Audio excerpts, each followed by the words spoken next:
நல்ல தகப்பனே, எங்கள் சர்வ வல்லமை உள்ள ஆண்டவரே, தர்மையான நாளுக்காக உமக்கு நன்றி ஆண்டவரே. தகப்பன் தன் பிள்ளையை சுமப்பது போல சுமந்து கொண்டு வந்தீர் ஆண்டவரே. எங்களுக்கு முன்பாக போய் கோடலானவைகளை எல்லாம் நீர் ஆண்டவரை நேராக்கி செவ்வையாக்கி கரடு முரடானவைகளை சமமாக்கி ஆண்டவரே, வனாந்தரத்தின் பாதையில் நீர் எங்களை தூக்கி சுமந்து ஆண்டவரே யோர்தானை கடக்க பண்ணி தேவனாகிய கர்த்தர் இந்த வருடம் முழுவதும் எங்களை போஷித்து ஆசிர்வதித்து நீர் எங்களோடு கூட இருக்கிறீர் என்பதை நிரூபித்து இதுவரைக்கும் நடத்தி கொண்டு வந்தீர் ஆண்டவரே. உம்முடைய தயவு, இரக்கம், கிருபை எங்களை விட்டு நீங்காமல் இருந்ததுக்காய் ஸ்தோத்திரம் ஆண்டவரே. நாங்கள் நிற்பதும் நிர்மூலமாகாமல் இருப்பதும் உம்முடைய கிருபை ஆண்டவரே. ஒவ்வொரு நிமிஷமும் ஒவ்வொரு நொடியும் கர்த்தருடைய பாதுகாப்பு மாத்திரம் நமக்கு இல்லாமல் இருந்திருந்தால், கர்த்தர் நமக்கு இல்லாமல் இருந்தால் இந்நேரம் நம்மை நிர்மூலமாக்கி இருப்பார்கள். இந்நேரம் நாம் ஒன்றுமில்லாமல் போயிருப்போம். நாம் இருந்த இடத்தில் புல் கூட முளைத்திருக்கும். அந்த அளவுக்கு நம்மை நிர்மூலமாக்கி இருப்பார்கள். நம்மையோ கர்த்தர் தம்முடைய செட்டைகளின் மறைவிலே வைத்து பாதுகாத்தார். நம்மை அவர் தன்னுடைய செட்டைகளுக்குள்ளே மாத்திரமல்ல, வஸ்திர தொங்கலுக்குள்ளே, உள்ளங்கையிலே, கண்ணுக்குள்ளே வைத்து கர்த்தர் பாதுகாத்தார். ஹல்லேலூயா, ஹல்லேலூயா, ஹல்லேலூயா, ஹல்லேலூயா, ஹல்லேலூயா. நன்றி ஆண்டவரே, நன்றி ஆண்டவரே. ஆண்டவரே, துக்கத்தின் நேரத்திலே நாங்கள் உடைந்து போகாதபடிக்கு, ஆண்டவரே டிப்ரெஷனில் நாங்கள் சோர்ந்து போகாதபடிக்கு தேவனாகிய கர்த்தர் தாய் தேற்றுவது போல தேற்றி நீர் கொண்டு வந்து அரவணைத்த தயவுக்காக உமக்கு நன்றி ஆண்டவரே. கோடான கோடி ஸ்தோத்திரங்கள், துதிகளை ஏறெடுக்கிறோம் அப்பா. கிருபை, கிருபை, கிருபை ஆண்டவரே. எல்லாம் உம்முடைய கிருபை, எல்லாம் உம்முடைய கிருபை, எல்லாம் உம்முடைய கிருபை தகப்பனே. அப்பா, நீர் எங்களை மாத்திரமல்ல, எங்களுக்கு உண்டானவைகளையும் வேலியடைத்து பாதுகாத்து கொண்டீர். எங்களுக்கு உரியவைகளையும் ஆண்டவரை நஷ்டம் வராதபடி கர்த்தர் பாதுகாத்து கொண்டீர். எல்லா தீங்குக்கும் எங்களை விலக்கி பாதுகாத்து கொண்டீர். இஸ்ரவேலை காக்கிறவர் உறங்குவதும் இல்லை தூங்குவதும் இல்லை என்று எங்களுக்கு நிரூபித்தீர் ஆண்டவரே. ஆண்டவரே, பகலிலும் இரவிலுமாய் நீர் எங்களை பாதுகாத்து கொண்டீர் ஆண்டவரே. பகலில் மேக ஸ்தம்பமாக, இரவிலே அக்கினி ஸ்தம்பமாக ஆண்டவரே, பகலில் பறக்கும் அம்புகளுக்கும் இரவில் நடமாடும் கொள்ளை நோய்களுக்கும் நீர் எங்களை விலக்கி பாதுகாத்து கொண்ட தயவுக்காய் உமக்கு நன்றி. எத்தனையோ பேர் எங்களுக்கு விரோதமாக எழும்பி நின்றாங்க ஆண்டவரே. எங்களை நிர்மூலமாக்க பார்த்தாங்க, எங்களை இல்லாமல் போக பண்ண பார்த்தாங்க, எங்களை பேசி பார்த்தாங்க, எங்களை மனமடைவாக்கினார்கள். ஆனால் தேவனாகிய கர்த்தரோ எங்களோடு கூட இருந்து எங்களுக்காக யுத்தம் செய்கிறவராக, எதிர்ப்போர் பேசுகிறவராக, எங்களுக்காக ஆண்டவரை எங்களுக்காக நீர் போராடின தயவுக்காக உமக்கு நன்றி ஆண்டவரே. ஆவிக்குரிய ஆசீர்வாதங்களுக்காய் ஸ்தோத்திரம் ஆண்டவரே. அநேகருக்கு கிடைக்காத உம்முடைய வானத்தின் மன்னாவை நீர் எங்களுக்கு பிட்டு கொடுத்த தயவுக்காய் உமக்கு நன்றி ஆண்டவரே. உம்முடைய கிருபையுள்ள கரத்தில் எங்களை தாழ்த்துகிறோம். நீர் மாத்திரம் மகிமைப்படுவீராக. எங்கள் ஆண்டவர் இயேசுவின் நாமத்தில் ஒப்பு கொடுத்து ஜெபிக்கிறோம் எங்கள் ஜீவனுள்ள நல்ல பிதாவே. அல்லேலூயா. எபிரேயர் நிருபம் 9ஆம் அதிகாரம் 23வது வசனம். ஆதலால் பரலோகத்தில் உள்ளவைகளுக்கு சாயலானவைகள் இப்படிப்பட்ட பலிகளினாலே சுத்திகரிக்கப்பட வேண்டியதாய் இருந்தது. பரலோகத்தில் உள்ளவைகளோ இவைகளிலும் விசேஷித்த பலிகளாலே சுத்திகரிக்கப்பட வேண்டியதாமே. பரலோகத்தின் உள்ளவைகளுக்கு சாயலானவைகள் அப்படின்னா என்ன அப்படின்னு கேட்டா, இப்போ இந்த பூமிக்குள்ள இருக்கிறது எல்லாமே ஒரு வகையில் பரலோகத்தில் இருக்கிறதுனுடைய சாயல். நம்ம ஏற்கனவே நிறைய பார்த்துருக்கிறோம். மனுஷனை யாருடைய சாயல்? பரலோகத்தில் இருக்கிற தேவனுடைய சாயல். தேவனுடைய சாயலாக நாம் படைக்கப்பட்டோம். அதே மாதிரி இங்கே இருக்கிற எல்லாமே அவருடைய சாயல், பரலோகத்தில் உள்ள சாயல், இயேசு கிறிஸ்துவின் சாயல், எல்லாமே அதுதான். அதில் மிக முக்கியமாக பரலோகத்தில் உள்ளதனுடைய சாயலை இங்கே கொண்டு வந்து, பரலோகத்தினுடைய சாயலை, பரலோகம் எப்படி இருக்கும், பரலோகத்தில் என்னென்ன இருக்கும் அப்படிங்கிறதுனுடைய ஒரு சாயலை பூமியில் ஆண்டவர் வச்சாருன்னா அதான் ஆசாரிப்பு கூடாரம். ஆசாரிப்பு கூடாரம் வந்து எப்படி இருக்கும்? 3 பகுதியாக இருக்கும். பலிபீடம் அதான் பூமி, பரிசுத்த ஸ்தலம் கண்ணாடி கடலுக்கு இந்த பக்கம், மகா பரிசுத்த ஸ்தலம் கண்ணாடி கடலுக்கு அந்த பக்கம். வெளியப்படுத்தின விசேஷத்தில் நாம் இதை வாசிக்க முடியும். 4ஆம் அதிகாரம் 5ஆம் அதிகாரம் நீங்கள் வாசிக்கலாம். பரலோகத்தினுடைய மிக முக்கியமான மாடல். இந்த ஆசாரிப்பு கூடாரத்தில் நீங்களும் நானும் எங்கே இருக்கிறோம் அதான் ரொம்ப முக்கியம். அதே தான் பரலோகத்தில் நாம் எங்கே இருக்கிறோன்றது. நான் சொல்கிறது உங்களுக்கு புரியுதா? அதாவது பரலோகம் எப்படி இருக்குன்றது ஆசாரிப்பு கூடாரம். பரலோகத்தில் தேவன் இருக்கிற சிங்காசனம் தான் இங்கே கிருபாசனம். அங்கே இருக்கிற தூதர்கள் தான் அங்கே இருக்கக்கூடிய கிருபாசனத்தின் மேல் இருக்கிற தூதர்கள். அதுக்கப்புறம் தேவன் மனுஷனோடு கூட பண்ணுகிற உடன்படிக்கை தான் அதில் உடன்படிக்கை பெட்டியாக இயேசு கிறிஸ்துவை பற்றி சொல்லப்பட்டிருக்கு. உள்ள மகா பரிசுத்த ஸ்தலத்துக்குள்ளே இயேசு கிறிஸ்து இருக்கிறார். அவருக்குள்ளே 2 விதமான உடன்படிக்கை இருக்கிறது. ஆரோனின் துளிர்த்த கோல், அதாவது தெரிந்து கொள்ளப்படுதல், ஒரு பக்கம் நியாயப்பிரமாணம், ஒரு பக்கம் மன்னா வைக்கப்பட்ட பொற்பாத்திரம், அதாவது சுயாதீன பிரமாணம். 2த்துக்கு நடுவராக மத்தியஸ்தராக இயேசு இருக்கிறார், தெரிந்து கொள்ளப்பட்டது. இப்படி ஒவ்வொன்றுத்துக்கு பின்னாடியும் பரலோகத்தினுடைய சாயல் இருக்கும். அதில் குறிப்பாக நாம் எங்கே இருக்கிறோங்கிறதா முக்கியம். ஆசாரிப்பு கூடாரத்தில் நாம் எந்த இடத்துல இருக்கிறோம், அது ஒரு மாடல். நாம் அதே மாதிரி எங்கே நிற்க போகிறோம், பரலோகத்தில் இருக்க போகிறோம். வாசிங்க, வெளிப்படுத்தின விசேஷம் 15:5 வாசிங்க பார்ப்போம். இவைகளுக்கு பின்பு நான் பார்த்தபோது, இதோ பரலோகத்திலே சாட்சியின் கூடாரமாகிய ஆலயம் திறக்கப்பட்டது. ஸோ இந்த ஆசாரிப்பு கூடாரத்தினுடைய ஒரிஜினல் எங்கே இருக்குது, பரலோகத்தில் இருக்குது. பூமியில் இருக்கிறது அதனுடைய மாடல். அப்போ இவர் என்ன எழுதுறாரு, அந்த பரலோகத்தில் இருக்கிறதனுடைய மாடலாகிய ஆசாரிப்பு கூடாரம் பலிகளினாலே சுத்திகரிக்கப்பட்டது. இங்கே எழுதுறார் அவர், பரலோகத்தில் உள்ளவைகளுக்கு சாயலானவைகள் இப்படிப்பட்ட பலிகளினாலே, இந்த மாடலுக்கே ஒரு ஆட்டுக்கடாவின் ரத்தம், பழுதற்றதான ஒரு ஆட்டுக்கொட்டியின் ரத்தம், சிவப்பு கிடாரி, சர்வாங்க தகன பலி, அதாவது சுத்தமாக இருக்கணுமா. அது அந்த என்னாகமத்தின் புஸ்தகம் 19:2-3 வாசிக்கிறோம். அந்த சிவப்பு கிடாரி எப்படி இருக்கணுமா, உச்சந்தலை முதல் கால் வரைக்கும் பழுதற்றதும் ஊனமில்லாததும் நுகத்தடிக்கு உட்படாததுமாகிய. அப்போ இந்த பூமியில் இருக்கிற மாடல், இந்த மாடலை சுத்திகரிக்கக்கூடியதான அந்த பலியே எவ்வளோ பர்ஃபெக்ட். ஒரு போஜன பலி செலுத்துகிறாங்க, மெல்லிய மாவு ஜல்லித்து எடுக்கப்பட்டது, அதுக்கு இவ்வளோ பர்ஃபெக்ட். ஒரு எண்ணெயை சொல்கிறாங்க, ஒலிவ எண்ணெய், அது இடித்து பிழிந்து அது சுத்திகரிக்கப்பட்டது. ஒவ்வொன்றுமே இவ்வளோ பர்ஃபெக்ட். எதுக்கு, மாடலுக்கு. ஒரு மாடலுக்கு இவ்வளவு பலி, இவ்வளோ பர்ஃபெக்ஷன் எதிர்பார்க்கப்படுகிறது என்று சொன்னால், இதோடைய ஒரிஜினல் எங்கே இருக்குது, பரலோகத்தில் இருக்கு. நீங்களும் நானும் அப்படியான உங்களுக்கும் எனக்கும் எவ்வளவு விசேஷித்த பலி தேவைப்படுகிறது. அப்போ அங்கே அவர் சொல்கிறாரு, பரலோகத்தில் உள்ளவைகளோ நாம தான், இவைகளிலும் விசேஷித்த பலிகளிலாலே சுத்திகரிக்கப்பட வேண்டி இருக்கிறது. இந்த சுத்திகரிப்பு தான் இம்பார்ட்டன்ட். பரலோக இந்த ஆசாரிப்பு கூடாரத்தில் சுத்திகரிப்பு கரெக்டாக இருக்கிற வரைக்கும் ஒரு பிரச்சனையும் இல்லை. நியாயப்பிரமாணம் கரெக்டாக போயிட்டே இருந்துச்சு. எப்போ அந்த சுத்திகரிப்பில் எல்லாம் கலந்துச்சோ, அக்கினியோட அந்நிய அக்கினி கலந்துச்சு, மாம்சத்தில் அவங்க தவறு செய்ய தொடங்கினார்கள். ஒவ்வொரு காரியத்திலையும் சாமுவேலின் பசங்க பரிதானம் வாங்க தொடங்கினார்கள். இப்படி ஒவ்வொன்றத்திலையும் அந்த பலிகள் எப்பொழுது சுத்திகரிப்பு தவறாக போச்சோ, அதோடு கூட நியாயப்பிரமாணத்தையும் ஆண்டவர் நிறுத்த வேண்டிய இடத்துக்கு வந்துட்டார்.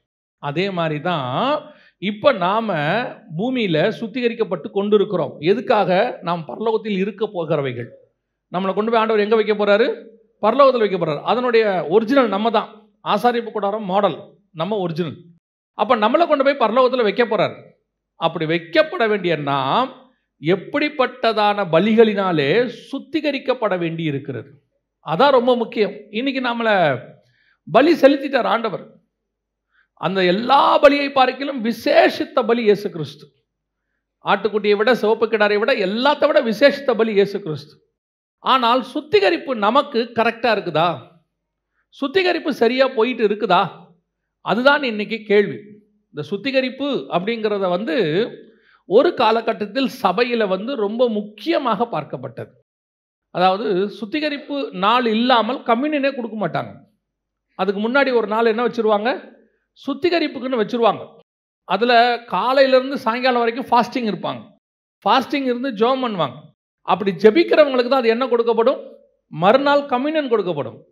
அப்போ இப்படிப்பட்ட விசேஷித்த பலிகளால் சுத்திகரிக்கப்பட வேண்டிய நாம் எப்படி நியாயப்பிரமாணம் சுத்திகரிப்பு அவமாய் போய்விட்டதோ, அதே மாதிரி தான் இப்பொழுது சுத்திகரிப்பு அவமாய் போயிட்டு இருக்குது. இன்னைக்கு முதல்ல சபைக்கு சுத்திகரிப்புனா என்னன்னாவது தெரியுமா? நான் பர்ஃபெக்டாக கர்த்தருக்கு முன்பாக சுத்திகரிக்கப்பட்டு இருக்கிறேனா, எனக்குள்ள அப்படிப்பட்ட ஒரு சுத்திகரிப்பு இருக்குதா அப்படின்னு பார்த்தீங்கன்னு சொன்னால், இன்னைக்கு அந்த சுத்திகரிப்பு கொஞ்சம் கொஞ்சமாக என்ன செஞ்சுக்கிட்டு இருக்குது, போய்கிட்டே இருக்குது. 2 வகையான சுத்திகரிப்பு இருக்குது, நம்ம எல்லாருக்கும் தெரியும். இப்போ நீங்கள் எஸ்தரின் புஸ்தகம் 2ஆம் அதிகாரம் 12வது வசனத்தை வாசி.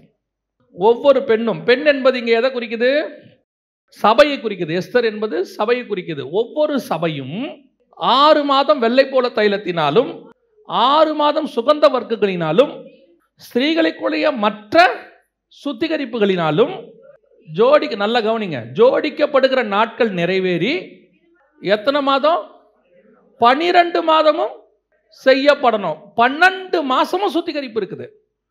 12 months, ஒரு வருஷம் முழுக்க சுத்திகரிப்பு இருக்குது. 6 மாதம் வெள்ளை போனோம், 6 மாதம் சுகந்த வர்க்கம். அது மட்டும் இல்லாமல் ஸ்திரீகளுக்குரியதான மற்ற முறைமைகள், சுத்திகரிப்பு முறைமைகள். அப்போ இன்னைக்கு சபை 12 மாசமும் சுத்திகரிக்கப்பட வேண்டிய இடத்துல இருக்குது. இது எந்த அளவுக்கு சபையில வசனங்கள் மாறிடுச்சுன்னா, பாவம் செஞ்சாலும் பரவாயில்லைங்கிற இடத்துக்கு போயிட்டாங்க. ஆண்டவர் கிருபை உள்ளவர், அவர் ரொம்ப இரக்கத்தின் தேவன், ஒரு தடவை நீங்க இயேசுவை ஏத்துக்கிட்டு வந்துட்டா போதும், அவர் கொண்டு போய் உங்களை பரலோகத்தில் வச்சிருவாரு, நீங்க கவலைப்படாதீங்க, சும்மா இந்த மாதிரி பாவம் சுத்திகரிப்பு இதெல்லாம் நீங்க கவலைப்படாதீங்கன்னு உங்களை மோசம் போக்குற பிசாசின் உபதேசங்கள் வந்துருச்சு. ஒரு பக்கம் அது நேரடியா பிசாசின் உபதேசம் தான். சரி, அது அவர்களுடைய காரியம் விட்டுப்பட்டோம். ஆனால் இப்படிப்பட்ட சபைக்கு வருகிற நீங்கள் இந்த சுத்திகரிப்பு 12 மாசமும் சுத்திகரிக்கப்படணும்னு இருக்குது. அதுவும் 3 வகையான சுத்திகரிப்பு அங்க சொல்லுது. குறிப்பா 2 ரொம்ப முக்கியமாக இருக்கு. ஒன்று வெள்ளை போளமும், இன்னொன்று சுகந்த வர்க்கமும். இது ரெண்டுத்துக்குமான ஒரு சின்ன டிஃபரன்ஸ் என்ன, அதை பத்தி நம்ம கொஞ்சம் ஆழமா பார்ப்போம். சும்மா ஓப்பனா சொன்னோம்னா, அப்படி வெள்ளை போளம் என்பதற்கும் சுகந்த வர்க்கத்துக்கும் உங்களுக்கு இன்னைக்கு புரியும்படி சொல்லணும்னா, உள்ளான சுத்திகரிப்பு, வெளியான சுத்திகரிப்பு. உள்ள சுத்திகரிக்கிறது ஒன்று இருக்குது, வெளியே சுத்திகரிப்பு ஒன்று இருக்குது. உங்க எல்லாருக்கும் தெரியும், சுகந்த வர்க்கம்னா மேலே போடுறது, வெள்ளை போளங்கிறது உள்ள போடுறது. அதே மாதிரி தான் உள்ளான சுத்திகரிப்புன்னு ஒன்று இருக்கு, வெளியான சுத்திகரிப்புன்னு ஒன்று இருக்குது. இந்த உள்ளான சுத்திகரிப்பினுடைய முதலாவது விஷயம்தான், முதல்ல இந்த சுத்திகரிப்புனா என்னன்னா தெரியணுமே, அப்புறம் தானே எப்படி சுத்திகரிக்கப்படுறதுனே தெரியும். இன்னைக்கு நிறைய பேருக்கு சுத்திகரிப்பே தெரியாது, அப்படி ஒரு விஷயமே தெரியாது. 12 மாசம் சபை கடந்து வந்திருக்குது.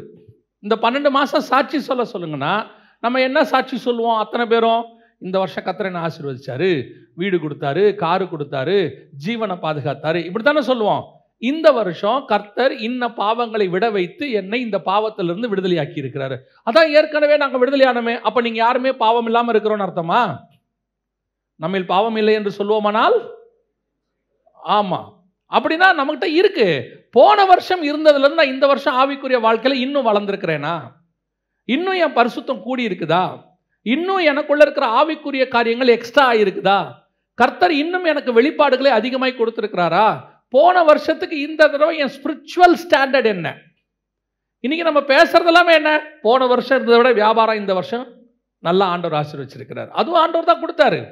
ஆனா இன்னைக்கு நம்ம பேசுறது எல்லாமே வெளியான ஆசீர்வாதங்களை குறித்து தானே ஒழிய, உள்ளான எனக்குள்ள இருக்கிற ஸ்பிரிச்சுவல் மெச்சூரிட்டி, ஆவிக்குரிய வளர்ச்சி, இதை குறித்து நம்ம என்னைக்காவது யோசிக்கிறோமா? இந்த ஒரு வருஷத்துல இப்போ உங்க பிள்ளைய நீங்க எதிர்பார்க்குறீங்க, என்ன எதிர்பார்க்குறீங்க? உங்க பிள்ளை எப்படி இருக்கணும்னு நினைக்கிறீங்க? போன வருஷத்துக்கு இந்த வருஷம் வளர்ந்துருக்கணும், போன வருஷத்துக்கு இந்த வருஷம் அவன் படிப்பில் இன்க்ரீஸ் ஆகிருக்கணும், போன வருஷத்துக்கு இந்த வருஷம் மார்க் எடுத்திருக்கணும். அப்படி ஒரு வளர்ச்சியை எதிர்பார்க்குறோம்ல, அதே வளர்ச்சியை சபையில் கர்த்தர்கிட்ட எதிர்பார்ப்பாரே. இன்னைக்கு நமக்கு இருக்குதா? அதுக்கு மெயினாக தேவைப்படுவது என்ன? என்னுடைய ஸ்பிரிச்சுவல் வளர்ச்சியை அளந்து பார்ப்பது எது? எனக்குள்ள இருக்கக்கூடியதான சுத்திகரிப்பு. அப்போ நான் பண்ணி பார்த்தா தானே எனக்கு தெரியும். அப்போ அதனுடைய அழுக்கு தெரியணும்னா எனக்கு ஒரு சுத்திகரிப்பு தேவைப்படுது, எனக்கு ஒன்று தேவைப்படுது. அப்போ தான் எனக்கு அதில் இருக்கக்கூடியதான காரியம் என்னன்னு தெரியும். அதே போல தான் சபை நம்மை நாமே நிதானித்து அறிஞ்சு நம்மளை சுத்திகரிக்கணும். அதை தான் ஆண்டவர் எக்ஸ்பெக்ட் பண்றார். அந்த வகையான சபைக்கான மனவாட்டிக்கான சுத்திகரிப்பை தான் கர்த்தர் எதிர்பார்க்கிறார். அதுதான் பைபிள் சொல்லுது, பரலோகத்தில் உள்ளவைகள் விசேஷித்த பலிகளினாலே சுத்திகரிக்கப்பட வேண்டியதாமே. இன்னும் இருக்கு, ஃபியூச்சர்ல சுத்திகரிக்கப்பட வேண்டி இருக்கு. அதை தான் இப்போ நீங்கள் நானும் செய்யணும். செஞ்சிருக்கிறோமா? முதலாவது சுத்திகரிப்புக்கு எது தேவைப்படுகிறது? 2ஆம் அதிகாரம் எஸ்தரின் புஸ்தகம் 12வது வசனத்தை வாசிக்க பார்ப்போம். ஒவ்வொரு பெண்ணும் முதல்ல எதில் சுத்திகரிக்கப்படணும்? வெள்ளை போல தைலத்தினாலே சுத்திகரிக்கப்பட வேண்டும். இந்த வெள்ளை போலம் என்பது எதை குறிக்கிறது? வெள்ளை போலம் அப்படின்னா என்ன? நம்ம எல்லாருக்கும் தெரியும், வெள்ளை போலம் என்பது அபிஷேகத்துக்கான மிக முக்கியமான பொருள். யாத்ராகமத்தின் புஸ்தகம் 30ஆம் அதிகாரம் 23வது வசனத்தை வாசிக்கும். மேன்மையான சுகந்த வர்க்கங்களாகிய சுத்தமான வெள்ளை போளத்தில் பரிசுத்த ஸ்தலத்தின் சேக்கலின்படி 500 சேக்கல் இடையையும், சுகந்த கருவாப்பட்டையிலே அதில் பாதியாகிய 250 சேக்கல் இடையையும், சுகந்த வசம்பில் 250 சேக்கல் இடையையும். அதை வச்சு என்ன உண்டு பண்ண வேண்டும்? அபிஷேக தைலத்தை உண்டு பண்ண வேண்டும். இந்த அபிஷேக தைலம் வெள்ளை போலம் என்பது தான் ஃபர்ஸ்ட் சுத்திகரிப்பு. வெள்ளை போலம் என்பது ஒரு ஆசாரியத்துவத்துக்கான அபிஷேகம். அந்த அபிஷேகத்தில் 2 முக்கியமான காரியம் அடங்கி இருக்கும். அந்த அபிஷேக தைலத்துக்குள்ள, அதாவது வெள்ளை போலத்துக்குள்ள 2 முக்கியமான காரியம் அடங்கி இருக்கும். ஒன்று, அது உள்ள இருக்கக்கூடிய வாசனை. 2, அதனுடையதான சுவை. இதை தலையில ஊத்தி மொத்தம் தலையிலிருந்து அப்படியே உடம்பு வழியா, அதான் வசனம் சொல்லுது, ஆரோனின் சிரசின் மேல் ஊற்றப்பட்ட தைலம் எப்படி வந்துச்சா? அவனுடைய தாடி மயிரின் வழியாக அப்படியே வந்துச்சா, மேல ஊத்தப்பட்டது அப்படியே வழிஞ்சு. இது எதுக்கான ஒரு அபிஷேகம் அப்படின்னு கேட்டீங்கன்னு சொன்னா, நம்மளை பொறுத்த வரைக்கும் அபிஷேகம் என்பது பரிசுத்தாவின் அபிஷேகம் அப்படின்னு நம்ம சொல்றோம். அது உண்டு, உண்மை. ஆனா உண்மையிலே இங்க என்ன சொல்லப்படுகிறதுன்னா, ஆசாரியன் தலையிலே ஊற்றப்படுகிற அந்த அபிஷேக தைலத்துக்கான அடையாளம் என்ன அப்படின்னு கேட்டீங்கன்னா, அது பாடுகள், வெள்ளை போலம். அந்த இப்போ இயேசு கிறிஸ்து சொல்லும் போது சொல்றாரு, வாசிங்க சங்கீதங்களின் புஸ்தகம் 45:7 வாசிங்க. நீர் நீதியை விரும்பி அக்கிரமத்தை வெறுக்கிறீர், ஆதலால் தேவனே உம்முடைய தேவன். தேவனேங்கிறது இயேசுவை குறிக்குது. ஆதலால் தேவனே உம்முடைய தேவன், பிதாவாகிய தேவன், உம்முடைய தேவன். உமது தோழர்னா அப்போஸ்தலர்கள். உம்முடைய தோழரை பார்க்கிலும், அப்போஸ்தலர்களை பார்க்கிலும் உம்மை ஆனந்த தைலத்தினால் அபிஷேகம் பண்ணினார். இந்த ஆனந்த தைலம் எது? அபிஷேகம் பண்ணினார் என்பது எதை குறிக்கிறது? அதை எல்லாரை பார்க்கிலும் இயேசு கிறிஸ்துவை அதிகமான உபத்திரவங்களுக்கு அவர் ஒப்பு கொடுத்தார். இப்போ இயேசு சொல்றாரு, நம்ம சங்கீதத்தை 23 நம்ம வேற மாதிரி வாசிக்கிறோம். 5வது வசனம் வாசிங்க. 23:5. சத்துருக்களுக்கு முன்பாக ஒரு பந்தியை ஆயத்தப்படுத்தி என் தலையை எண்ணெயால் அபிஷேகம் பண்ணுகிறீர், என் பாத்திரம்.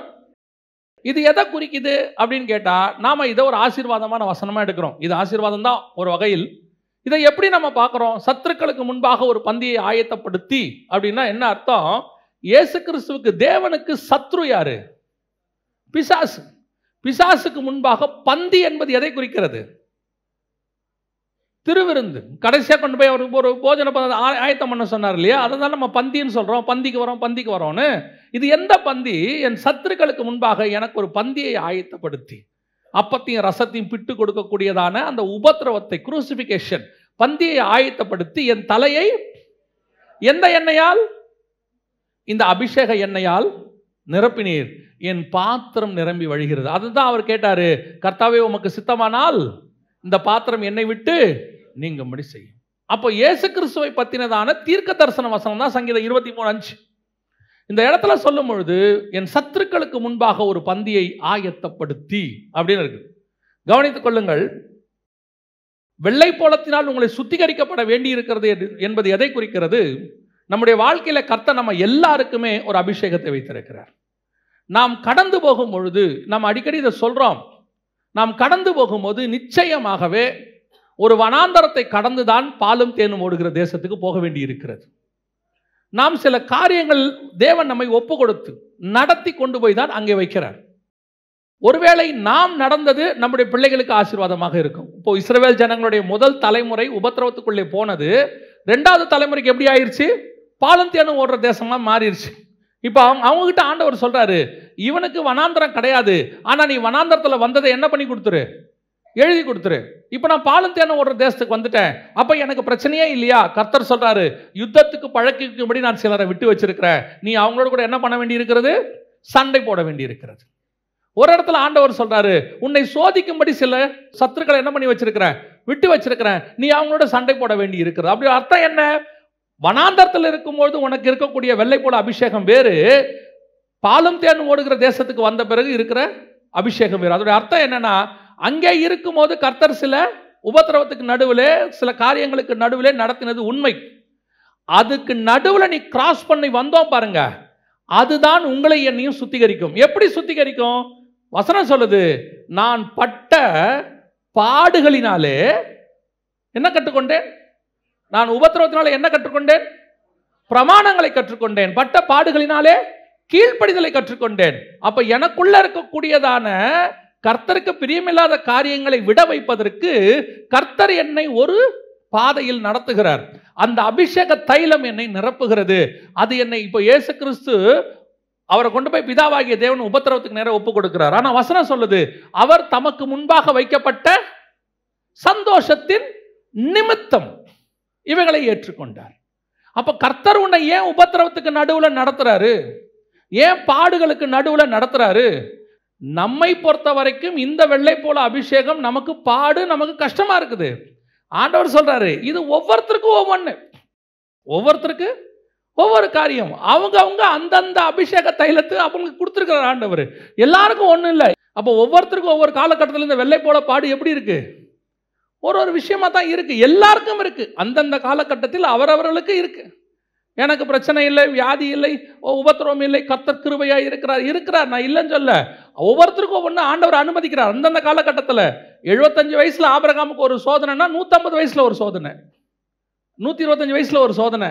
எல்லா காலகட்டத்திலும் ஒவ்வொரு சோதனை இருக்கத்தானே செய்யுது. எப்ப சோதனை இல்லாம இருந்துச்சு? ஆனால் இது எதுக்காக எனக்கு கொடுக்கப்படுகிறது? என்னை சுத்திகரிக்குது. ஏதோ எங்கிட்ட இருந்து கர்த்தர் ரிமூவ் பண்ண விரும்புறார். இந்த ரிமூவ் பண்ண பிறகு இயேசு கிறிஸ்து சொன்ன மாதிரி தான் நம்ம ஆயிடுவோம். பிசாசு, இந்த உலகத்தின் அதிபதியானவன் என்னிடத்துல வருகிறான், அவனுக்கு என்னிடத்தில் ஒன்றுமில்லை, சோதிக்க எனக்கு இடமே இல்லை. அப்புறம் எப்படி அவன் சோதிப்பான்? எனக்கு இடம் இருந்தால் தானே சோதிப்பான். கோவப்படுகிறவனா நான் இருந்தால் என்னை அவன் கோவப்படுத்தி பார்ப்பான். இந்த உபத்திரம் எதுக்கு எனக்கு அனுமதிக்கப்படுகிறது? எனக்குள்ள இருக்கிற ஏதோ ஒன்றை கர்த்தர் எடுக்க விரும்புகிறார். அப்ப என்ன ஆகுது? கர்த்தர் இந்த உபத்திரவத்துக்கு நடுவில் நம்மளை சுத்திகரிச்சு கொண்டே இருக்கிறார். ஆனால் உண்மையிலேயே நிறைய பேருடைய வாழ்க்கை கசப்பான அனுபவம். அப்படியே சில சாட்சிகள்லாம் நீங்கள் கேட்கும் போது பார்த்தீங்கன்னா, அவங்க சொல்றதெல்லாம் கேட்டிங்கன்னா, எப்படி இவங்களால இதை கிராஸ் பண்ணி போக முடியுதுன்னு நம்ம யோசிப்போம். அந்த அளவுக்கு நாளைக்கு காலையில் சாகிற நிலைமையில் இருப்பாங்க. அப்படி தான் இருக்கும். அவங்க வரும்போது பார்த்தீங்கன்னா, அவங்க பேசும்போது பார்த்தீங்கன்னா, அந்த சுச்சுவேஷன் உண்மைதான். அப்படி தான் நிறைய பேர் போயிட்டுருக்கிறாங்க இன்றைக்கி, அதுவும் இந்த காலகட்டத்தில். ஆனால் இது எல்லாத்துக்கும் நடுவில் கர்த்தர் அவனை ஏன் அனுமதி கொடுக்கிறார் தெரியுமா? அவருக்கு ஒன்று தெரியும், இவைகளுக்கு நடுவில் இவன் கடந்து போனாலும் இவனை மரித்து போகாமல் பத்திரமாய் பாதுகாக்க வேண்டியது பரலோகத்தினுடைய பொறுப்பு. பரலோகம் செய்யுது. ஏன் உன்னை நான் நடத்துகிறேன் தெரியுமா? இதுக்கு நடுவில் ஒரு சாட்சியின் வாசனை ஒன்று வீசும். ஒரு நாள் வரும், ஒரு பிள்ளை, அவளுக்கு 20 வயசு இருக்கும், 22 வயசு, அப்பயே திருமணம் பண்ணி கொடுத்துட்டாங்க. பாடுனா பாடு, அப்படிப்பட்டதான ஒரு பாடு, அடி ஒத எல்லாம். 20-22 வயசுக்குள்ள அந்த அளவுக்கு உபத்திரம். அவள் கூப்பிடும் போது அப்பா தான் கூப்பிடுவா. அவள் சொன்னா, அப்பா என்னால் தாங்க முடியலப்பா, நான் சாக போகிறேன் அப்படின்னு. நான் சொன்னேன், இல்லைப்பா நடத்துவார் ஆண்டவர், நீ பயப்படாத. ஒரு 2 வருஷம் ஆச்சு நடந்த சம்பவம். கணவன் ரட்சிக்கப்பட்டார். ஆனால் இன்னைக்கு அவளை போல பாடு அனுபவிக்கிற எத்தனையோ பேருக்கு அவள் ஆறுதல் சொல்லிக்கிட்டு இருக்கிறா. சாகாத, உயிரோட இரு, கர்த்தர் ஒரு நாள் உன்னை மாற்றுவார். இத்தனை பேரை காப்பாற்றுவதற்கு கர்த்தர் அவளை அதற்குள்ளே நடத்தினார். அவள் நடந்து போனது எதுவும் விருதாவாய் அல்ல. நீ படுகிற பாடுகள் எதுவும் விருதாவாய் அல்ல. இதற்கு பின்னால் உன் ஒருத்தருடைய உபத்திரவத்துக்கு பின்னால் 1000 பேரை ரட்சிக்க கர்த்தர் வல்லமை உள்ளவராய் இருக்கிறார். நீ பெறுகிற அனுபவத்துக்கு பின்னால் எத்தனையோ பேருடைய உயிர் இருக்குது, எத்தனையோ பேருடைய ஆத்மா பாதுகாக்கப்பட வேண்டி இருக்குது. பாருங்க, டாக்டர்ஸ் இவ்வளோ படித்து அவங்க எல்லாம் கற்றுக்கிட்டு கஷ்டப்பட்டு அந்த பாடியை அறுக்கும்போது சிலருக்கெல்லாம் பார்த்தீங்கன்னா ஆரம்பத்தில் எலிகிலாம் அறுக்க சொல்லுவாங்க, அங்கேயே வாமிட்டு வரும், அவங்களால முடியாது.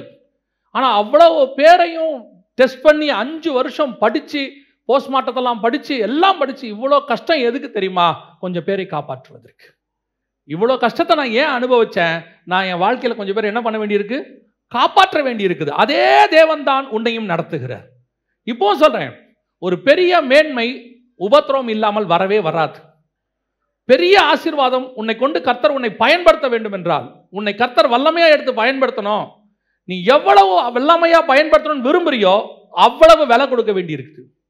ஏன் தாவீது அவ்வளோ பெரியதான ராஜாவாக இருந்தான்? அவனை மாதிரி ஒரு ராஜா கிடையாது. ஏன் கிடையாது? அவனை மாதிரி பாடு அனுபவிச்சவனுமே கிடையாது. சின்ன வயசுல இருந்து ஆடு மேய்க்க தொடங்குறான், பொருட்படுத்தப்படலை, வெறுக்கப்படுகிறான், அவ்வளவு பாடு. அதுக்கப்புறம் சரி சவுல்கிட்ட போனா, சவுல் கூப்பிட்டு, ராஜா கூப்பிட்டு வாசிக்க சொல்றாரு. ஸோ ராஜா வீட்டில் போயிட்டா நல்ல சாப்பாடு, இனி ஆடு மேய்க்க வேண்டாம், நல்லா இருக்கலாம்னு போனா அவன் கொல்ல பார்க்குறான், ஈட்டி எடுத்து எறிகிறான். அங்கிருந்து தப்பிச்சு பெலிஸ்தியர் பாளையத்துக்கு போனா அவனால நேரடியாக வாழ முடியல. ஏன்னா அவன் கொன்னது இன்னொரு பெலிஸ்தியன்.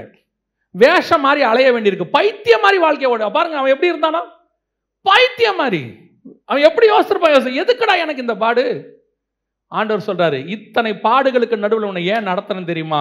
ஒரு நாள் சமஸ்த இஸ்ரவேலுக்கும் நீ ராஜாவாக உட்கார வேண்டி இருக்கிறது. உன்னுடைய ஸ்தானத்தில் இயேசு வந்து உட்கார வேண்டி இருக்குது.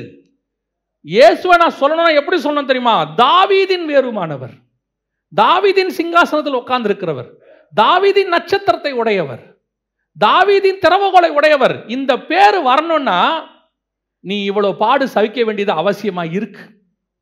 இயேசு கிறிஸ்துவுக்கு அப்புறம் பைபிள்ல அதிகமான ஒரு மனுஷன் பேர் யூஸ் பண்ணப்பட்டிருக்குன்னா அது தாவீது மட்டும்தான். ஏன்னா அந்த பாடு, அந்த அந்த கொண்டு போன பாதை, நீ போயிட்டு இருக்கிற ஒவ்வொரு பாதையும் வெள்ளை போலம் தான். இதை விட பெரிய கொடுமை என்ன தெரியுமா? வெளியே பயங்கர வாசனை இருக்கும். பார்க்குறவங்க சொல்லுவாங்க, உனக்கு என்ன கவலை? ஒரு ஒரு பிள்ளையை கல்யாணம் பண்ணி கொடுத்துட்டாங்க. அந்த பிள்ளையோட வீட்டுக்காரர் வந்து ரட்சிக்கப்படாதவர், ஆனால் பணத்துக்காக கல்யாணம் பண்ணி கொடுத்துட்டாங்க. ரட்சிக்கப்பட்ட பிள்ளை கொடுத்தாச்சு. போனால் வீடு, பெரிய வீடு, காரு எல்லாம் இருக்கு. ஆனால் அடி சாத்துறது. அந்த பிள்ளைக்கு 2 தம்பி 3 தம்பி இப்படி நிறைய பேர் இருக்காங்க. ஏதாவது ஃபங்க்ஷனுக்கு போனால் அத்தனை பேர் என்ன சொல்லுவாங்க தெரியுமா?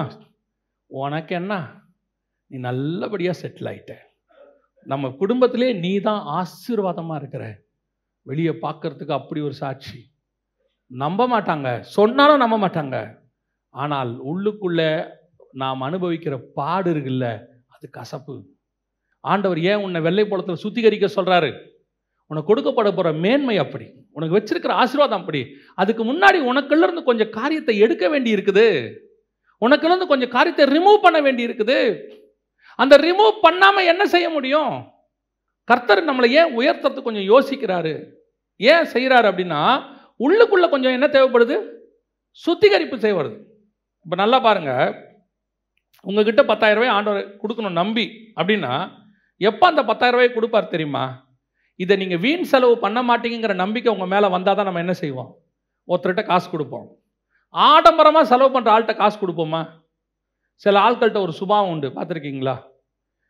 எவ்வளோ கொடுத்தாலும் அதை மிச்சம் பண்ணி அதை எடுத்து வச்சு அது தேவையானதை மட்டும் வாங்கி அப்படி இருக்கும். சில ஆட்கள் இருக்கும், நீங்கள் எவ்வளோ கொடுத்தாலும் எக்ஸ்ட்ரா 10 ரூபா செலவு பண்ணிட்டு தான் வரும். நமக்கு என்ன வரணும்? நம்பிக்கை வரணும். சில ஆள்கிட்ட நம்ம ரகசியம் சொல்லணும்னு வச்சுக்கோங்க, ஒரு விஷயத்த சொல்கிறோம், அது மெயின்டைன் பண்ணணும்னா நம்ம என்ன பண்ணுவோம்? அதுக்கிட்ட சொல்லுவோம். நம்ம எதையாவது சொன்னால் ஊர் தூத்தி திரிகிற ஆள்கிட்ட நம்ம என்ன செய்ய மாட்டோம்? சொல்ல மாட்டோம். அதே மாதிரி தேவனுக்கு நம்ம மேலே நம்பிக்கை வரணும், நம்மளை உயர்த்துறதுக்கு நம்பிக்கை வரணும். நான் இவனை ராஜாவா உட்கார வச்சா தாவீதுக்கு பெருமை வராதுன்னு அவன் மேலே என்ன வந்துச்சு? ஏன்னா நான் இந்த பாதையில் இவனை நடத்தி இருக்கிறேன், இவனை கொண்டு வந்து ராஜாவா உட்கார வச்சிருக்கிற.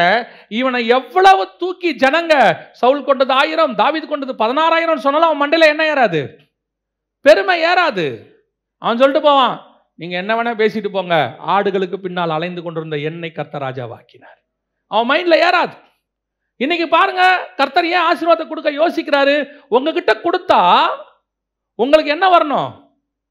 கர்த்தர் எதிர்பார்க்கிற தாழ்மை வரணும். எவ்வளவுக்கு எவ்வளவு அவர் தன்னை தாழ்த்தினாரோ அவ்வளவுக்கு அவ்வளவு கர்த்தர் அவரை உயர்த்தினார். ஒரு பெரிய ஊழியக்காரர், அடிக்கடி நான் டிவியில் பார்ப்பேன், அடிக்கடி அவர் சொல்ற ஒரு வார்த்தை எனக்கு ரொம்ப பிடிக்கும். அவர் சொல்லுவார், என்னை நம்புங்கப்பா அம்பர். ப்ரேயர்ல சொல்லும் போது ஆண்டவர்கிட்ட சொல்லுவார், என்ன நம்புங்கப்பா, என்னை நம்புங்கப்பா. ஏன் என்ன நம்புங்கப்பா? பரலோகம் நம்பினால் மட்டும்தான் பரலோகம் உங்களையும் என்னையும் நம்பி தன்னுடைய பொக்கிஷத்தை கொடுக்கும். பரலோகத்துக்கு நம்பிக்கை வரணும் நம்ம மேல. அந்த நம்பிக்கை வர வரைக்கும் பரலோகம் தராது. அப்போ பரலோகம் என்ன எதிர்பார்க்குது? இவனுக்குள்ள இன்னும் கொஞ்சம் பெருமை இருக்கு, இவனுக்குள்ள இன்னும் கொஞ்சம் கோபம் இருக்கு, இவனுக்குள்ள இன்னும் கொஞ்சம் ஆடம்பரம் இருக்கு, இவனுக்குள்ள இன்னும் கொஞ்சம் தேவையில்லாத காரியங்கள் இருக்கு. இதை ரிமூவ் பண்ணுவோம். சிலர் சொல்லுவாங்க, சில நேரத்தில் காசு இல்லாத போது ஆரம்ப நிலையில ரொம்ப தாழ்மையா இருப்பாங்க, கஷ்டப்படுவாங்க. ஆண்டவர் கொடுத்த உடனே இந்த பூனைக்குட்டியை திறந்து விட்டா பார்த்துருக்கீங்களா? நீங்க 2 நாள் பூனைக்குட்டியை அடைச்சி வச்சு திறந்து விட்டுருக்கீங்களா? அதுக்கு என்ன பண்றதுன்னு தெரியாது. இங்கே ஓடும் அங்கே ஓடும், போய் ஒரே இடத்துல யூட்டர்ன்லாம் அடிக்கும். ஏன்னா அதுக்கு என்ன பண்ணுறதுன்னு தெரியாது. அதே மாதிரி தான் சிலருக்கு ஆசீர்வாதம் கையில் வந்த உடனே தெரியாது, என்ன பண்ணுறதுன்னு தெரியாது. ஆண்டவர் எதை நம்பி கொடுக்குறாரு தெரியுமா? நான் ஒரு காலத்தில் உனக்கு கஷ்டத்தின் பாதையில் நடத்தும் போது நீ உண்மையாக இருந்தல்ல, நான் ஆசீர்வாதத்தில் நடத்தும் போதும் அதே உண்மை உன்னிடத்தில் நான் எதிர்பார்க்கிறேன். தேவன் ஒரு நாளும் நாம் ஏழ்மையாக இருக்க விரும்பவில்லை, எளிமையாக இருக்க விரும்புகிறார். God never allow the luxury. He need the simplicity. ஆனால் கர்த்தர் நம்மளை ஆசீர்வாதமாக வைக்க விரும்புகிறார். நம்ம பட்டினியாக இருக்கணும்னு கர்த்தர் விரும்பவே இல்லை. ஆனால் சாப்பாடு எடுத்து குப்பையில் கொட்டணும்னு கர்த்தர் விரும்பலை. நீ எவ்வளோ வேணுமோ சாப்பிட்டுக்கோ. இன்னைக்கு அப்படிப்பட்ட காரியங்கள் நமக்குள்ள இருக்கு. கர்த்தருக்கு நம்ம மேல் நம்பிக்கை வரணும். எவ்வளோ கூட இவன் மண்டையில் ஒன்றும் ஏறாது, எவ்வளவு சொல்லு, இவனுக்கு பெருமை வராது. எங்க கொண்டு போய் உயரத்தில் உட்கார வை. சில ஆட்கள்லாம் பார்த்தீங்கன்னு சொன்னா கொஞ்சம் மேன்மை வந்தோன்னா நடைய மாறிடும். நல்லா தெரிஞ்சுக்கொள்ளுங்க, எவ்வளவுக்கு எவ்வளவு உயர்த்துறாரோ நீங்கள் அவ்வளவுக்கு அவ்வளவு தாழ்மைப்பட வேண்டும்.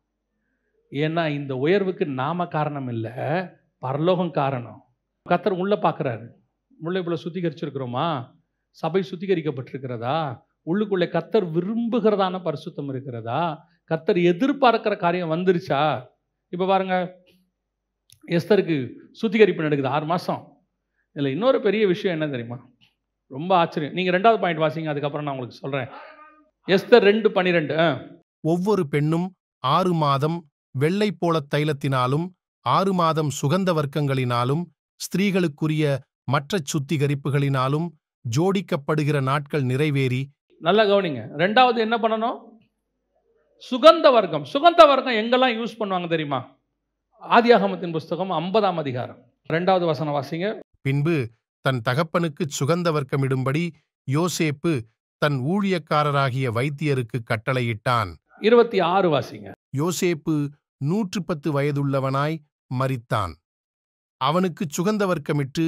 பொதுவா சுகந்த வர்க்கம் யாருக்கு இடுவாங்க அப்படின்னு கேட்டீங்கன்னு சொன்னா மரித்தோருக்கு இடுவாங்க. என்ன செய்வாங்க? மரித்தோருடைய எதுக்கு சுகந்த வர்க்கம் இடுறாங்க? மரித்தோருக்கு அந்த பாடி கெட்டு போகாமல் இருக்கிறதுக்கு என்ன பண்ணுவாங்க? சுகந்த வர்க்கம் இடுவாங்க, அந்த பாடி ஸ்மெல் வராமல் இருக்கிறதுக்கு. அப்போ நமக்குள்ள இருக்கக்கூடியதான செத்த கிரியைகள் மூலமாக ஒரு சாட்சி வெளியே வரும். இந்த சாட்சி வெளியே வராமல் இருக்கிறதுக்கு 2வது சுத்திகரிப்பு தேவைப்படுது. வாசிங்க 2 கொரிந்தியர் 2:16 வாசிங்க.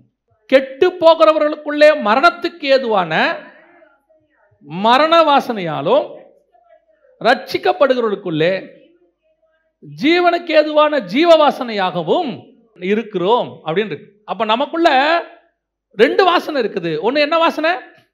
மரண வாசனை. 2வது ஜீவ வாசனை. இந்த மரண வாசனை போகணும்னா செத்த கிரியைகளார நீங்கள் சுத்திகரிக்கப்பட வேண்டியது அவசியமாயிருக்கு. எபிரேயர் 9ஆம் அதிகாரம் 14வது வசனம் வாசிங்க. நித்திய ஆவியினாலே தம்மைத்தாமே பழுதற்ற பலியாக தேவனுக்கு ஒப்புக் கொடுத்த கிறிஸ்துவினுடைய இரத்தம் ஜீவனுள்ள தேவனுக்கு ஊழியஞ்செய்வதற்கு உங்கள் மனசாட்சியைச் செத்த கிரியைகளறச் சுத்திகரிப்பது எவ்வளவு நிச்சயம்? சுத்திகரிப்பது எவ்வளவு நிச்சயம். அப்ப என்ன அர்த்தம்? இப்ப இப்படி எடுத்துக்கோங்க. வெள்ளை போலன்றது வேற, அது நமக்குள்ள சுத்திகரிக்கிற காரியம், அபிஷேகம், அது நமக்கு வைக்கப்பட்ட பாடுகள், அதெல்லாம் இருக்கு. இன்னொன்று இருக்கு, எனக்குள்ளாக இருந்து வீசுகிற வாசனை, எனக்குள்ள இருந்து வீச போற ஒரு வாசனை இருக்கு. இது செத்த கிரியை, டெட் செல்ஸ். எதுக்கு சொல்றேன்? நமக்குள்ள சில டெட் செல்ஸ் இருக்கு. Dead cells. இந்த டெட் செல்ஸ் என்ன செய்யும் அப்படின்னு கேட்டீங்கன்னா, நம்ம வெட்டி சாதாரணமாக போடுற மாதிரி தான் இருக்கும். ஆனா நகத்துக்குள்ள இருந்து ஒரு வாசனை வரும், நமக்கு தெரியுமா? தெரியாது. அதே மாதிரி தான் நமக்கு உள்ள இருந்து சில வாசனை வீசும், செத்த கிரியைகள் அது இருக்குது. இதை போக்குறதுக்கு என்ன செய்யணுமா? பழைய ஏற்பாட்டில் வசனம் சொல்லுது, அந்த பாடிக்குள்ள இருந்து ஸ்மெல் வராமல் இருக்கிறதுக்கு என்ன பண்றாங்க? சுகந்த வாசனை இடுறாங்க. புதிய ஏற்பாடு சொல்லுது, இரத்தத்தினாலே சுத்திகரிக்கப்பட வேண்டியது அதிக நிச்சயம். உள்ளான காரியங்கள் சுத்திகரிக்கப்பட வேண்டியது அதிக நிச்சயம். வெளியே எல்லாருமே இங்க பரிசுத்தவான்கள் தான், எந்த மாற்று கருத்தும் இல்லை. எவ்ரிஒன் இஸ் பெர்ஃபெக்ட் வெளியே பார்க்கும் பொழுது. ஆனால் உள்ளுக்குள்ள இருக்கிற செத்த கிரியைகள், நம்ம பொறுத்த வரைக்கும் எப்பவுமே நாம நல்லவங்க, எதிரில் இருக்கிறவங்க கெட்டவங்க. இதுவே முதல்ல செத்த கிரியை. உங்களுக்குள்ள சில செத்த கிரியைகள் இருக்குது. அது சிந்தனையில் இருக்கலாம், அல்லது எண்ணங்கள்ல இருக்கலாம், அல்லது பேச்சுக்கள்ல இருக்கலாம், அல்லது உங்களுக்குள்ள ஒரு கசப்புகளுக்குள்ள இருக்கலாம். உள்ளுக்குள்ள இருக்கும், நிறைய இருக்கும். இப்ப ஆண்டவர் சொல்றாரு, இதை நீ முதல்ல கந்தவர்க்கமிடு, சுகந்தவர்க்கமிடு. இந்த வாசனை நல்லா ஒன்று தெரிஞ்சுக்கொள்ளுங்க. இந்த மாம்சம் இருக்குல்ல, இது இருக்கிற வரைக்கும் இந்த மாம்சத்தினுடைய வாசனைன்னு ஒன்று இருக்கத்தான் செய்யும். புரியுதா? மாம்சம்னு ஒன்று இருந்தா மாம்சத்தின் வாசனை ஒன்று இருக்கத்தான் செய்யும். ஆனா இந்த வாசனைய மேற்கொள்ளக்கூடிய இன்னொரு கந்தவர்க்கம் இருக்கு, சுகந்த வர்க்கம். அதுதான் இயேசுவின் ரத்தம். அந்த இயேசுவின் ரத்தம் என்ன செய்யுது? இந்த வாசனையிலிருந்து என்னை சுத்திகரிக்கிறது, செத்த கிரியைகளை ரிமூவ் பண்ணுது. ரிமூவ் பண்ணி இப்போ எனக்குள்ள இருந்து ஒரு 10 செத்த கிரியை வாசனை வருதுன்னு வச்சுக்கோங்க.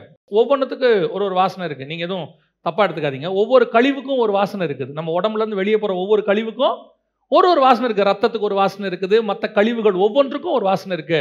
ஒவ்வொரு கழிவா போக போக போக நம்ம உடம்பு சுத்தமாகிட்டே இருக்கும், சுத்தமாகிட்டே இருக்கு. ஒரு நாள் கழிவுகளே இல்லாமல் நான் ஆவியிலே மாறும்போது என் உடம்பு முழுவதும் எப்படி மாறி விடுகிறது? வாசனையே இல்லாமல் ஜீவனுக்கு ஏதுவான வாசனை வந்துருது எனக்குள்ள. அப்ப எனக்குள்ள இருக்கிற செத்த கிரியைகள் ஒன்னொன்னா மாறிட்டே இருக்குதா? ஒன்னொன்னா போயிட்டே இருக்குதா? இயேசுவின் ரத்தம் என்ன சுத்திகரிச்சுக்கிட்டே இருக்குதா? Am I perfect in Christ? அதான் இம்பார்ட்டன்ட். என்ன சுத்திகரிக்கக்கூடிய காரியங்களை நான் என்ன செய்யறேன்? எனக்குள்ள இருக்கிற நல்ல காரியங்களை வச்சுக்கிட்டு எனக்குள்ள இருக்கிற செத்த கிரியைகளை நான் மறைத்துக் கொள்றேன். ஏன் பல நேரத்தில் நம்மகிட்ட இருக்கிறதுனா கம்பாரிசன். அவருக்கு நான் பரவாயில்ல, அவங்களுக்கு நான் பரவாயில்ல, அந்த வீட்டாருக்கு என் வீட்டார் பரவாயில்ல, அவங்கள விட நான் எவ்வளவோ பெட்டர். அவங்கள ஆண்டவர் கேட்கிறாரு, நீ அவங்கள விட பெட்டர், என்னை விட பெட்டரா? ஏன்னா நான் கம்பேர் பண்ணது அவங்களோட உண்மை இல்லை, நான் கம்பேர் பண்ணது என்னோட உண்மை. நான் பரிசுத்தராய் இருப்பது போல நீங்களும் பரிசுத்தராய் இருங்கள், பிதா உங்கள் கடன்களை மன்னிப்பது போல. அப்ப கம்பாரிசன் ஃபுல்லா எங்க வருது? காடோட வருது. இன்னைக்கு நம்ம கம்பாரிசன் யாரோட பண்ணிக்கிறோம்? அந்த சிஸ்டருக்கு நான் எவ்வளவோ பரவாயில்ல, அந்த பிரதருக்கு நான் எவ்வளவோ பரவாயில்ல, அந்த சர்ச்சுக்கு எங்க சர்ச்சு எவ்வளவோ பரவாயில்ல. ஆனா நீங்க இந்த ஒரு விஷயத்துல மட்டும்தான் இப்படி கம்பேர் பண்றீங்க, மற்ற எந்த விஷயத்திலும் இப்படி கம்பேர் பண்றது இல்லை. உதாரணத்துக்கு எடுத்துங்களேன், உங்க பையன் 40 மார்க் எடுத்துட்டு வரான், யாரோட கம்பேர் பண்ணுவீங்க? இத்தனை பேர் 80 எடுத்திருக்கான், இன்னும் 40க்கு இவ்வளவு பெருமையா சொல்றமா இல்லையா? அப்ப நம்ம கம்பாரிசன் யாரோட போகுது? நம்மளை விட மேல இருக்கிறவங்களோட போகுது. ஆனா ஸ்பிரிச்சுவல் லைஃப்ல மட்டும் நம்ம கம்பாரிசன் நம்ம கிட்ட கீழே இருக்கிறவங்களோட. ஆண்டவர் சொல்றாரு, உன்னை எங்க கம்பேர் பண்ணு? என்னோட கம்பேர் பண்ணு, என்னோட கம்பேர் பண்ணு, என்ன மாதிரி மாறணும்னு பாரு. அப்படித்தான் சொல்றது ரோமர் 8:29. குமாரனின் சாயலுக்கு ஒப்பா இருக்கும்படி தேவன் எவர்களை முன்னிந்தாரோ தேவனுடைய சாயலாய் மாற வேண்டும். அதுதான் என்னுடைய கம்பாரிசன். அப்ப என்னை ஏதோ ஒன்று சுத்திகரிக்க வேண்டி இருக்குது. எனக்குள்ள இருக்குது ஏதோ கொஞ்சம் காரியங்கள், சத்தக்கிரிகள் வந்துகிட்டே இருக்குது. அது சிந்தனையில வருதா, பேச்சில் வருதா, எல்லாம் வருதா? நிறைய பேர் கேட்பாங்க, இந்த யூத்ஸ் எல்லாம் கேட்பாங்க மீட்டிங் போகும்போது, எனக்குள்ள இன்னும் சிந்தனையில போராட்டம் இருக்கு, பிரச்சனையில போராட்டம் இருக்கு, நான் பரலோகத்துக்கு போவேனா? ஆனால் அது பரலோகத்துக்கு போறதுக்கும் அதுக்கும் என்ன இல்லை, சம்மந்தம் இல்லை. நீ அதுல இருந்து வெளியே வரணும்னு நினைக்கிறியா இல்லையாங்கிறதுல தான் பிரச்சனை இருக்குது. இப்ப அந்த இதுல நான் இருக்கணும்னு நீ நினைச்சிட்டீங்கன்னா தான் போக மாட்டேன். நான் மேற்கொள்ளணும், வெளியே வரணும், ஆண்டவரை எனக்கு உதவி செய்யுங்கன்னு சொல்லும் பொழுது கர்த்தர் உனக்கு உதவி செஞ்சுக்கிட்டே இருப்பாரு. ஒருவேளை அந்த நேரத்தில் வரும்போது இவன் அதுல இருந்து விடுபட நினைக்கிறான், விரும்புறான், முயற்சி செய்யறான், போராடிக்கிட்டு இருக்கிறான். அவங்க என்ன நினைப்பாங்க தெரியுமா? ஆண்டவர் இவ்வளோ கஷ்டப்படுறான், அவனுக்கு உதவி செய்வோம். இன்னொரு குரூப் இருக்கு, இருக்கிற இடத்துல சாட்டிஸ்ஃபைட். நீங்க பைபிள் பாருங்க, மேலே போறதா ஸ்டாபிளா நிக்கிறதா? பைபிள் படிப்படியா மேல போக சொல்லி கொடுக்குதா, ஒரே இடமா நில்லுன்னு சொல்லி கொடுக்குதா? மேல போக சொல்லுது. பரிசுத்தம் உள்ளவன், நீதி செய்கிறவன், மகிமையின் மேல் பரிசுத்தம் உள்ளவன் என்னை போல இன்னும் பரிசுத்தமாகட்டும். இப்போ மோசேவை எடுத்துங்க, முச்சடியில பார்த்த மகிமை வேற, மலைக்கு மேல பார்த்த மகிமை வேற. அதுக்கப்புறம் அவர் அந்த கண்மலை வெடிப்புல கிட்ட கேட்கிறாரு, நான் உம்முடைய மகிமையை, அடுத்த லெவலுக்கு போறாரு. இப்ப அடுத்து அங்க சொல்றாரு, எங்க? மர்ரூம மலைக்கு போறாரு. நான் அந்த நல்ல மலையையும் அந்த நல்ல தேசத்தையும் லீபனானையும் பார்க்க ஆவலாய் அடுத்த லெவலுக்கு போறாரு. இதுதான் ஆவிக்குரிய வாழ்க்கை. சிலர் அங்கே நின்னுக்கும், ஸ்டேபிளா நின்னுக்கும். போதும் எனக்கு இது போதும், என் அளவுக்கு இது போதும். ஆண்டவர் சொல்வாரு, செத்த கிரியை, வளர்ச்சியே இல்லாம ஒண்ணு நின்னா என்ன ஆகும்? ஒரு இடத்துல வந்து வளர்ச்சியே இல்லை, ஸ்டாண்டர்ட் ஆயிடுது, அது என்ன ஆகும்? ஆண்டவர் சொல்றாரு, அவர் வர்ற வரைக்கும் வளர்ச்சி இருந்துகிட்டே இருக்கணும். அதுக்கு எது தடையா இருக்குதோ எல்லா செத்த கிரியும் உள்ள மாறணும். நிறைய பேருக்குள்ள ஜீவனுக்கு எதுவான வாசனை இல்லை. ஆண்டவர் சொல்றாரு, சுகந்த வாசனை இடு, உன் மரண வாசனையை மேற்கொள்ளக்கூடியதான சுத்திகரிப்பு உள்ள வரணும். ஆண்டவர்கிட்ட ஒப்பு கொடுங்க. உண்மையா நீங்க ஒரு காரியத்தை விட்டு வெளியே வரணும்னு கேட்கும் போது கர்த்தர் அதிலிருந்து விடுதலையாக்க வல்லமை உள்ளவராய் இருக்கிறார். உண்மையா கேட்கும் போது நான் என்னுடைய காலேஜ் டேஸ்ல இருந்து சொல்றேன், 18 வயசுல இயேசுவை ஏற்றுக்கொண்டேன், 32 வருஷம் ஆச்சு. இப்பவும் சொல்றேன், ஆண்டவர் எந்த காரியத்திலிருந்தும் கர்த்தர் விடுதலையாக்க வல்லமை உள்ளவர். ஆனா அவர் எதிர்பார்க்கறது என்ன தெரியுமா? நான் அதுல இருந்து வெளியே வரணும்னு தான் பார்க்கிறார். ஆசைப்படுறேனா? சில நேரத்தில் என்னால் முடியாது. அதே மாதிரி தான் சிலருக்கு படிக்க வராது, என்ன செய்யாது, வராது. ஆனால் அவன் கர்த்தர்கிட்ட கெஞ்சுவான், ஆண்டவரே எனக்கு வரல, நேச்சராகவே எனக்கு என்ன வரல, படிப்பு வரல. படிப்புங்கிறது ஒரு ஒரு விஷயம், அவ்வளோ நாலேஜ். ஆனால் ஒருத்தன் ஆசைப்படுறான்னு வச்சுக்கோங்க, ஆண்டவர்கிட்ட போயிட்டு, ஆண்டவரே எனக்கு ஆசை இருக்குது இப்படி வரணும்னு, ஆனால் எனக்கு இயற்கையாகவே என்ன இல்லை, மேற்கொள்ள முடியல, எனக்கு உதவி செய்யுங்கன்னு சொன்னால் கர்த்தர் ஞானத்தை தருவதற்கு வல்லமை உள்ளவராய் இருக்கிறார். ஏன்னா ஞானம் அறிவு என்கிற பொக்கிஷம் அவருக்குள் அடங்கி இருக்கிறது, அவர் தருவார். அதே மாதிரி தான் எனக்கு ஆரம்பத்திலிருந்து 4 தலைமுறை 5 தலைமுறை 10 தலைமுறையா ஜீன்குள்ள சில விஷயங்கள் ஜென்ம சுபாவங்கள் வந்திருக்கு. ஆனா இந்த தலைமுறையில் அதை நான் மாற்ற விரும்புகிறேன். எனக்கு ஆண்டவரே உதவி செய்யுங்க, என்னால முடியல, இது ஒரு மனுஷன் மூலமாக பாவம் நுழைந்தது போல எனக்குள்ள வந்துருச்சுன்னு கேட்கும் போது கர்த்தர் என் செத்த கிரியைகளை மாற்றி ஜீவனுக்கு ஏதுவான கிரியையாக மாற்ற வல்லமை உள்ளவராய் இருக்கிறார். எதையும் கர்த்தர் மாற்றுவார், எதையும் மாற்றுவார். ஒரு குடும்பத்தில் தலைமுறை தலைமுறையாக பிரிஞ்சுக்கிட்டே வராங்க, கணவனும் மனைவியும் சேர்ந்து வாழவே மாட்டாங்க. அப்புறம் போய் அந்த ஃபேமிலியோடைய இவங்களை எடுத்து பார்த்தா அவங்க அம்மா எல்லாம் ஏதோ ஒரு இடத்துல பிரிஞ்ச குரூப்பாக இருக்குது. இப்போ அந்த பிரதர் சொல்கிறாரு, இது என்னன்னே தெரியல பிரதர், நானும் பார்க்குறேன், எதுக்கு எடுத்தாலும் சண்டை வருது, பிரிஞ்சிடலான்ற மைண்டு வருது. இப்போ இந்த செயினை உடைக்கணும், இந்த செயினை என்ன செய்யணும், உடைக்கணும். ஏன்னா இது ஜென்ம சுபாவம் உள்ளுக்குள்ளே வருது, அந்த பொறுமை இல்லை, பிரிஞ்சு போன என்ன வருது. இப்போ ஆண்டவர்கிட்ட போய் 2 பேரும் சேர்ந்து விருப்பப்பட்டு, ஆண்டவரே நாங்கள் ஒன்றா இருக்கணும், எங்கள் குடும்பத்தில் என்ன இருக்குது, இப்படிப்பட்ட ஒரு சாபம் தொடர்ச்சியாக வந்துக்கிட்டே இருக்குது.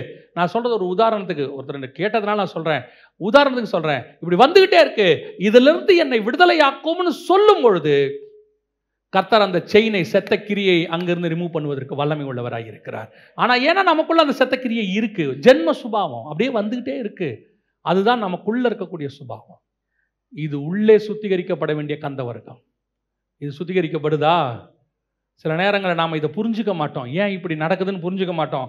உள்ளுக்குள்ள இருக்கிறத ரிமூவ் பண்ணணும், மாற்றணும், சுத்திகரிக்கணும். அதுக்கு 2 பேரும் உட்காந்து பேசணும், சரி பண்ணால் மட்டுமே இது சரியாகும். அதே மாதிரி செத்த கிரியைகள் நிறைய இருக்கும் உள்ளுக்குள்ள. இதை கழுவுவது இயேசு கிறிஸ்துவின் ரத்தம் மட்டும் மாற்றும், சுத்திகரிக்கும். அப்போ சபையானது தேவனை சந்திக்க போகிறதுக்கு முன்னாடி முழுவதும் சுத்திகரிக்கப்பட்டதாக இருக்கணும். 2ஆம் அதிகாரம் எஸ்தரின் புஸ்தகத்தில் எஸ்தர் எத்தனை மாதம் ஆயத்தப்பட்டாங்க? 12 மாதம் ஆயத்தப்பட்டாங்க. 12 மாதம் ஆயத்தப்பட்டு அவங்களுக்கு டெஸ்ட் எத்தனை நாள் தெரியுமா? டெஸ்ட் ஒரே நாள் டெஸ்ட். 2ஆம் அதிகாரம் எஸ்தரின் புஸ்தகம் 14வது வசனம், சாயங்காலத்தில் உள்ளே பிரவேசித்து காலமே, அப்போ அவளுக்கு டைம் எப்போதுலேருந்து எப்போ வரைக்கும்? ஈவினிங் டு மார்னிங், காலை வரைக்கும், ஒரே ஒரு நாள். இந்த ஒரு நாள் அவள் ராஜாவுக்கு பிடித்த ஸ்திரீயாய் மாறிவிட்டால் ராஜா அவளை பட்டத்து ராஜையாக மாற்றி விடுவான். இல்லைன்னா ராஜா அனுப்பிடுவான், திருப்பி ராஜா கூப்பிட்டா தான் உண்டு. அந்த வசனம் என்ன சொல்லுது? ராஜாவின் பிரதனாகிய சாஸ்காசனுடைய விசாரிப்புக்குள் இருக்கிற ஸ்திரீகளின் 2ஆம் மாதத்துக்கு திரும்பி வருவாள், ராஜா தன்னை விரும்பி பேர் சொல்லி அழைத்தாள் ஒழிய அவள் ஒருபோதும் ராஜாவினிடத்தில். அப்ப second time no chance unless Raja கூப்பிட்டா. அப்ப எனக்கு கிடைக்க போறது என்ன சான்ஸ்? ஒரே ஒரு சான்ஸ். அந்த ஒரு சான்ஸ்ல நான் ப்ரூஃப் பண்ணேன்னா பட்டத்து ராணி. உங்களுக்கும் எனக்கும் ஒரு இமை பொழுது, ஒரே ஒரு நிமிஷம் ராஜா வரப்போகிறார். அந்த வருகிற ஒரு நிமிஷத்தில், ஒரு இமை பொழுதில், இஃப் யூ ப்ரூவ்ட், நீங்கள் உங்களை நிரூபித்தால் நீங்கள் அவரோடு கூட சிங்காசனத்தில் உட்கார வைக்கப்படுவீர்கள். இந்த ஒரு நிமிஷத்துக்கு, அந்த ஒரு சாயங்காலம் டு காலைக்கு எஸ்தர் எவ்வளவு ப்ரிப்பேர் ஆனா? 12 மாசமும் ப்ரிப்பேர் ஆகிறா. 365 நாளும் ப்ரிப்பரேஷன். எதுக்கு? அந்த ஒரே ஒரு நாளைக்கு. இந்த ஒரு நாள் தான் எனக்கு சான்ஸ். இந்த ஒரு நாள் சான்ஸை மட்டும் நான் யூட்டிலைஸ் பண்ணிட்டேன்னா நான் நிரந்தரமாக அவருக்கு ராஜகுமாரத்தியை மாறிவிடுவேன். மற்ற அத்தனை பேரும் அந்த சான்ஸை விட்டுட்டாங்க, எஸ்தர் யூட்டிலைஸ் பண்ணிட்டா. வசனம் கீழே அப்படியே இருக்குது. 17வது வசனம் வாசிங்க. ராஜா சகல ஸ்திரீகளை பார்க்கிலும் எஸ்தர் மேல் அன்பு வைத்தார். இந்த அன்பு வைக்கிறதுக்கு என்ன ரீசன் தெரியுமா? அந்த ஒரு சாயங்காலம், இயேசு கிறிஸ்து நினையாத நாளிகளே வரப்போகிறார். நமக்கு கிடைக்க போறது ஒரு இமை பொழுது, ஒரு நிமிஷம். நாம் மறுரூபமாக போகிறோம். அந்த ஒரு நிமிஷத்துக்கு நீங்கள் எப்படி ஆயத்தப்பட வேண்டியிருக்கு தெரியுமா? 12 மாதமும் ஆயத்தப்பட வேண்டியிருக்கிறது. உள்ளுக்குள்ளேயும் ஆயத்தப்படணும், வெளியும் ஆயத்தப்படணும்.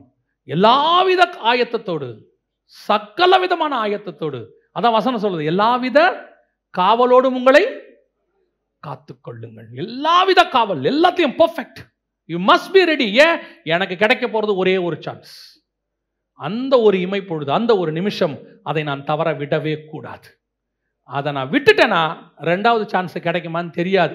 ராஜா கூப்பிட்டா உண்டு, திருப்பி இயேசு ரெண்டாவது தடவை வரும்போது எனக்கு வாய்ப்பு கிடைச்சா உண்டு, அல்லது உபத்திரவ காலத்தில் கிடைக்குதோ கிடைக்காதோ எனக்கு தெரியாது.